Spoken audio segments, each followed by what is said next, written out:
Hello, traders. FX Pip Collector here. Today is Sunday, April 13th, and this is my pre-market analysis for the pound US dollar. If you haven't done so yet, definitely do join my free Discord channel, which is linked over here in the corner at the end of the video, and take a look at my website, fxpipcollector.com.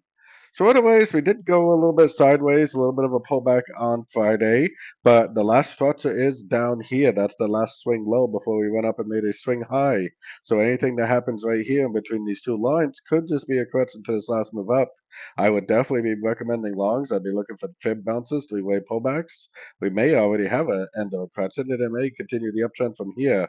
I do think we could be in like a wave five type thing on the daily, so it could make a bigger pullback at some point. But until we get a significant break of structure to the downside, I would definitely be recommending nothing but longs. Whether this turns into more of a complex correction like this, it goes down and then heads back up like that, or whether it breaks structure to the downside, I don't really know. I just know if it breaks structure, that will turn me into a bearish.